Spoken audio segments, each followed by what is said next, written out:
What is up, my online students? Welcome to the second part of our discussion on developing macro skills. Today, we will be discussing about speaking. To start our lesson, did you know that an average person speaks at least 7,000 words a day? Okay, to tell you, this is not just a number, but it also signifies how important speaking is to our everyday lives. And let us say, what would happen if we stop speaking? Okay, if we stop speaking, the main purpose of our mouth would be useless. Our brain will not function the way it should be functioning. Because with the speaking, it is one of the functions of the brain to express opinions, to convey ideas and informations. Okay, let us now proceed. Okay, today we will be discussing about teaching speaking. Okay, what is speaking? Speaking is an interactive process of constructing meaning that involves producing and receiving and processing information. So, this is from the definition of Brown 1994 and Burns and Joyce in 1997. So, based from this definition, speaking is an interactive process. It involves interaction. It involves communication with other people, and which vary in number. It involves producing, because you produce words, you utter words. Receiving and processing information, because before you can speak a language, before you can speak a sentence, you have to process the information.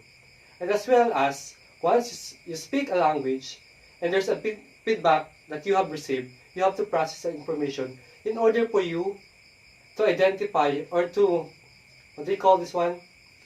To know the meaning of that specific information that you have just received. Okay. Okay.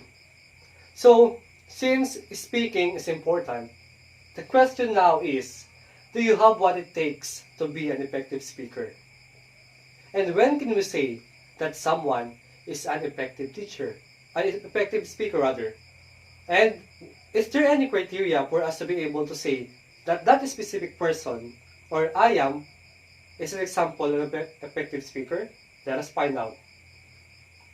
Okay, speaking skills is the ability to speak confidently and fluently. Okay, a baby can speak, but what you call baby talk. She has that called baby talk wherein he utter words in the Filipino slang, bulol. So, speaking skills in a wider context means the ability to confidently and fluently speak. With confidence, and fluency, you can speak the language and you can be an effective speaker. Second, the skills that allow us to communicate effectively. So, there are different types of communication that can be used. There's writing, there's viewing, and there's listening. From that, we can communicate with each other. But with speaking, we can do more of conveying and receiving information, because it allows us to say a lot more things than just writing or listening to another person. Third, the ability to convey information verbally in a way that the listener can understand. Okay, let us put this in this premise. If I am going to write you a letter, and the context is this, which is different from your understanding or your, what do you think the purpose, that my purpose is different from your purpose, what you think is my purpose will be a cause for miscommunication. But with speaking, you can have the chance to clearly and to appropriately express the words or the information, since you can say it instantly and you can correct it right away. Okay, here are the elements of speaking skills. We have vocabulary, second is grammar, next pronunciation, and the fourth one is fluency. So let us dig deeper into these elements in order for us to be able to determine whether we have that speaking skills. Okay. Number one, vocabulary. To develop our speaking skills, we first need to know the right words. So, how are we going to speak if we don't know what the words to use? That is the first one. That's why we need to have a wide range of vocabulary that can be used appropriately in inappropriate contexts. Vocabulary development is where students understand the meanings and pronunciations of words necessary for communication. Okay, in vocabulary, there should be a competence that should, it doesn't really have to be just understanding or knowing the word is. But it is also mean that you know what the word means. For example, love, you know what do you mean by love? You know what do you mean by competence. It is not just you can able to use it, you were able to use it, but you were also able to understand what that specific word means. Okay, remember, when they understand what the word means, they can check what the word or sentence means. So once you have the competence or the skills of understanding a word, you'll also be able to understand an entire sentence, an entire phrase, and its context, or the message, or the exact message it is trying to convey to you. Okay, are we clear? Okay, let us proceed. Next, the second element is grammar. So what is grammar? Or how it helps us to attain speaking skills? It helps understand tenses and the correct way to structure sentences. So as we all know, grammar are a set of rules. And with grammar, we can be able to use appropriate tenses or determine what tenses is used in a spoken language, or in what way these words can be structured in accordance with the grammar rules and appropriately that will be able to for us to be able to communicate the exact information we are trying to. Second, it helps us to convey information in a way that the listener will recognize and understand. So, inappropriate use of grammar will make barriers, will make walls between the listener and the speaker. So, if there's a grammar competence, you will be able to accurately and appropriately use the words and sentences to convey the information. Next is pronunciation. It is understanding how to correctly pronounce words is another important element of speaking skills. Okay, let me put it in context. For example, since we are talking about here the macro skills, let us put it in context in, for example, the Tagalog word gabi and gabi. These two words have the same spelling, but they differ in the pronunciation, and they differ in meaning once the pronunciation is different from each other. Gabi refers to evening. Gabi refers to a plant, a vegetable plant. Okay, that's the importance of pronunciation. Next, it involves understanding, or small here, involves understanding the small units that make up a spoken language. If you have the competence in pronunciation, you will be able to understand by part that specific sentences and be able to perceive the appropriate information.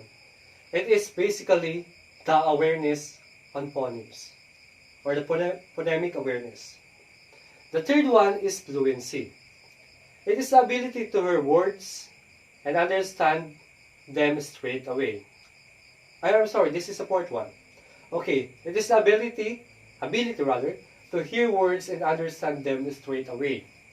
Okay, if you have the fluency, you will be able to hear the words clearly and you will understand them right away what that basic sentence or word mean.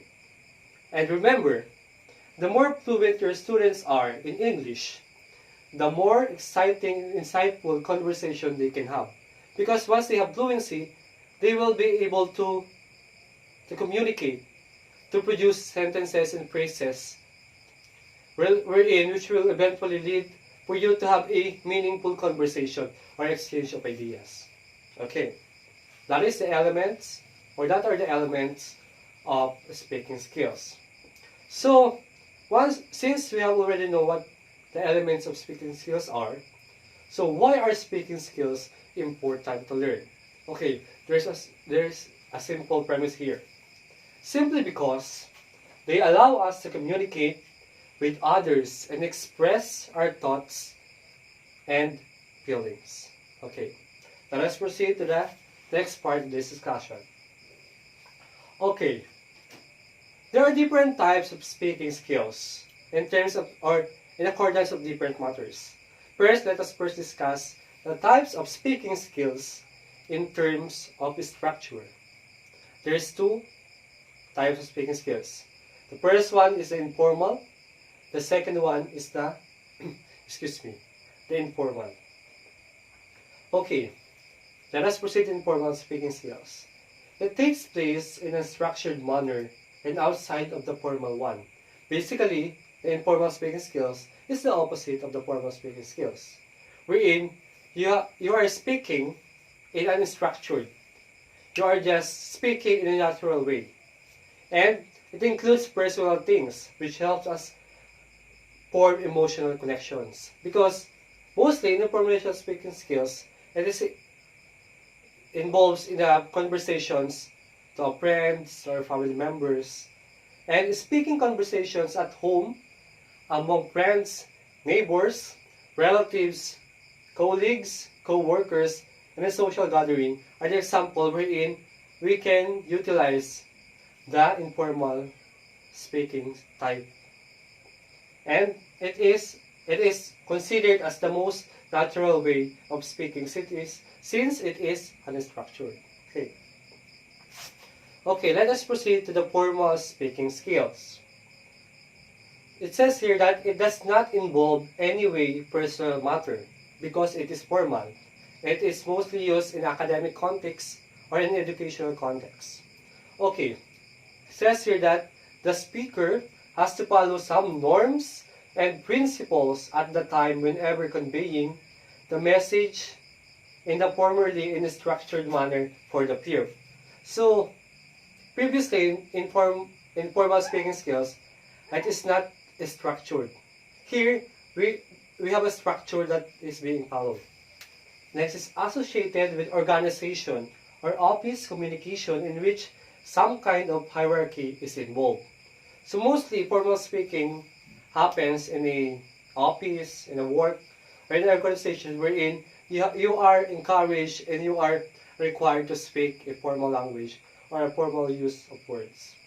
And can be seen in conference, debates, presentations, and speeches and other types of speaking activities. Okay, and we are done with the types of speaking skills in terms of structure. Let us now proceed to the types of speaking skills according to structure. Okay, before that, to my students, if you have questions, please comment down your ideas or your questions on the comment section of this.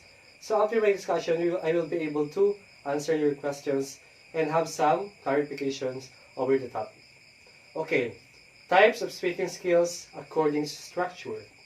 Okay, we have informative, persuasive, and entertaining. Okay, I have committed some error in the PPT. It is type of speaking skills according to the purpose of speaking. It is not structured. It is according to the purpose. The first one is informative. The second one is persuasive.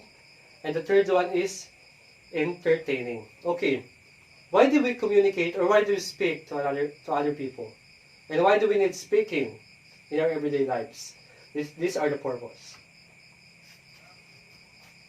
First is to inform. It's presenting interesting facts or lessons to the audience or explanation how to do or to go about doing something. Basically, it is the process or the speaking activity of conveying information, whether it be to the classes, a teacher conveying the lesson to the students, or a mayor reading a community resolution to the audience, to his audience. Or it could be a demo teaching like this one. And it could be a a announcement from a broadcaster in a TV network. That is, wherein it's trying to inform, since it is giving information or factual ideas. Okay. The next one is to persuade, to motivate, or to take action. Okay. It is when the speaker tries to influence the audience in some way. It is persuasive. The main purpose of the speaker here is that he or she is trying to impart you some knowledge and information that will make you change your mind, or that will make you change your mindset about a specific topic or concern, whether it be in a personal matter or in a community problem. Okay, the speaker might be trying to change, just like what I have said, your mind about something to persuade you to change your opinion, to motivate, to change a behavior, or to take action. It can be also an effort for you to take action or to participate in a certain movement, per se, that is existing in the community. That is the second purpose, to persuade you. Example, explaining the benefits of a non-profit for the purpose of eliciting donations. For example, I am a representative of an organization, and in front of you, I am explaining why it is important to have this kind of activity, to have this initiative. And by that, by some means, I will be able to persuade you to give donations, to give some help that you can extend to the organization for that specific activity to be realized. Okay, second example. Trying to get people to change bad eating habits by explaining all the benefits of eating healthily. So, for example, I am a dietitian and there's a community health caravan in the community. For example, here in Alawihaw. So, my purpose would be is to change your habit and to persuade you to practice healthy living diet. Okay, attempting to convince people to vote against a candidate in an election, which is now becoming one of the most trending topics here, since we have few months left before the election. Next is to entertain. The speaker is usually sharing a funny story to other anecdotal information. So basically, it is trying to give you laughters, to entertain you, to break the boredom in an event. This speech can also be planned as an entertainment in an event. Topics are usually humorous and light and could serve as very specific purpose. There are some events, for example, a comedy bar. That specific event is basically for you to entertain. It is an entertainment for the entertainment purposes. And for events like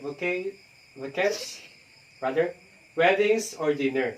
So, para sa events where you can usually see an entertaining speaking activities or event.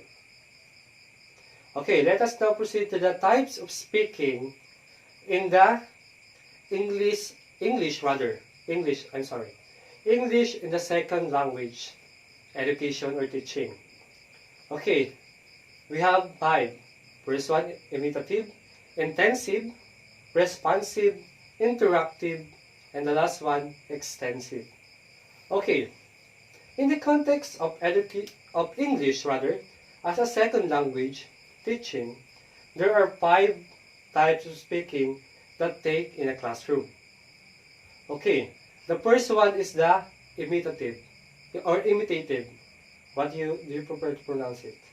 The student is simply trying to repeat what was said to them in a way that is understandable and with some adherence to pronunciation as defined by the teacher. For example, there's a speaking activity in a classroom wherein the teacher instructs the students to repeat what he is saying. For example, a stanza in a poem, after the teacher, the students will repeat it. That's imitative. You're just imitating what the first speaker said. Okay, the goal is only to reproduce what was said to them. It doesn't matter if the student comprehends what they are saying or carrying on the conversation. So, the focus of imitative is not for you to understand a specific structure of sentence or phrases, but for you to just utter it in your own way, according to the pronunciation or to the intonation or the stress that is being shown by the teacher. Okay, it is simply called as the repeat after me activities. The next one is the intensive. It involves producing a limited amount of language in a highly controlled context. For example, I am the teacher and you are my student. I ask you, what is your name? Your answer is, I am Richard Esmendras. That is basically intensive. It is a linear communication, a single interaction. I ask you a question, you give me a feedback. That's intensive. Next is the responsive. The dialogue includes a simple question with a follow-up question or two. Conversation takes place by this point, but are simply in content. For example, in the previous one, which is intensive, I ask you a question, you give me a single feedback. But with this, I ask you a question, what is your name? You said, I am Richard Esmendras. And my follow-up question would be, how old are you? And your answer would be, I am 19 years old. That would be responsive. There is a series of interaction or exchange of ideas. The next one would be the interactive. Okay, what is interactive? It is mean speaking for maintaining relationships. There is interaction, a long interaction wherein there is a long discourse, a lengthy or quite lengthy exchange of informations.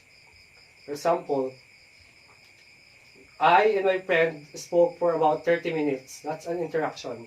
An interactive speaking skills. Its challenge is the context or pragmatics. Okay, the challenge in these types of speaking skills is to appropriately know the context.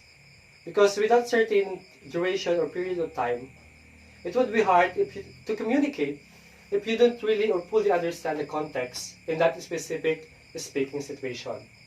That would be for the interactive speaking skills. Then let's proceed to the extensive, the last one.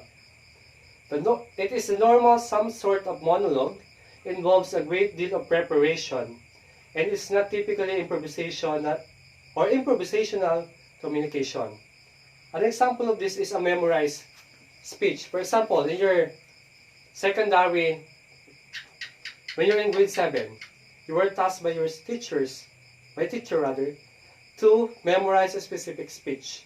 You are going to present it in the class. There's a preparation, and it is not really to communicate, but to utter a literary or literature or something, which is just to say it in the audience. That's intensive. There's no feedback that is being received. And examples are include speech or storytelling.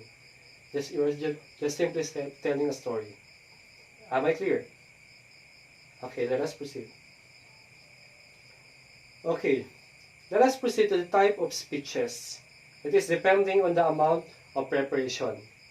So previously we have talked about type of speaking skills according to structure, type of speaking skills according to in the context of the English as a second language, and the second one that I have discussed is the type of speaking skills according to purpose.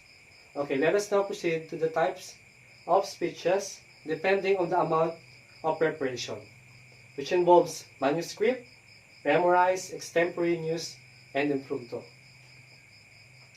Okay, let us first discuss manuscript. It is type of speeches or public speaking wherein the exact words matter and when much time and energy is expended on getting everything just right. Okay, it is a type of speech wherein you just basically read a printed document or a soft copy prepared document or a speech. You're just simply reading it, but though you are just though you are just reading, it's also important to see that you are not reading.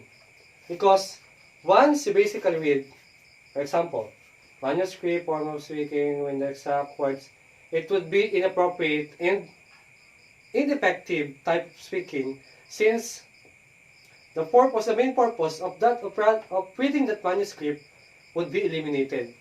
That's why it is also important to maintain the stress and to strategize the delivery of the manuscript. There's pauses, there's intonation, and there's part wherein you have to raise your voice or lower your voice in order for you to clearly convey the information in that manuscript. Okay, am I clear? Okay. Next is the memorize. As from the word itself, memorize. When you were in elementary school, did you ever have to memorize a poem or a part of speech? Okay, go. For example, personally, when I was in grade 10, I was tasked to deliver the Brutus speech. Okay, wherein I was given the time to memorize it within 1 week. And after that 1 week, I have to present it in front of the class. Basically, I have memorized what I am going to present in the class.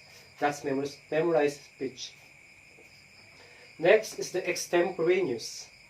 It is where you will have time for preparation and practice, but will not be expected to read from a manuscript or to have a speech memorized. In this, though you have preparation, you are not expected to read an entire manuscript, or you are not. It is not expected from you that you have memorized your speech, but rather it means you have ample time to prepare and research, and that you have rehearsed your speech using an outline. Remember, an outline or notes to remind you on the progression of ideas you wish to present. Okay, this extemporaneous is the most common type of speech that is being used, especially in tertiary. Why? Because it allows you to structure your words effectively. It enhances your ability or your skills in constructing information. Because you're not going to read, you don't have to memorize, but simply the flow of the information of your speech will be basically based on an outline. For example, Roman numeral number 1 would be the introduction. The letter A would be what is speaking. In that part, you're going to define what is speaking. The second, on the letter B, what are the examples of speaking activities? So basically, that would be the basis of your speech. The particular parts where you have to expound your ideas. That's extemporaneous using an outline. Next is the impromptu. Okay, you haven't prepared any notes, you haven't practiced what you'll say, and you're being asked to wing it. Okay, let me put it in this context. For example, I am your teacher, and you are my student.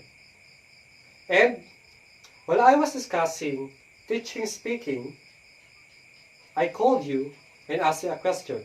Okay, to you, Mr. Herson, what is impromptu? And since I asked you to speak without any preparation, you said that impromptu is a way wherein you have no preparation for speaking. That's one example, basic example in a classroom of impromptu. It's an on-the-spot questioning or on-the-spot speaking activity. For example, in a meeting, a president tasks you to briefly explain the rationale of that specific proposal that is being discussed in the meeting. That is impromptu. It is just on the spot speaking. Am I clear? Okay? Okay, before I end my discussion, let me just remind you that speaking allows us not just to express information, to express ideas, but it allows us to be perceived by the people around us in a way, based on the way we say the words or the way we communicate with them. Because according to some geologists, the words we utter or the words we use in communication rather, is a reflection of our characteristics. That is why it is important for you to speak the right words, to choose the right ideas, and to always be inclined with the context.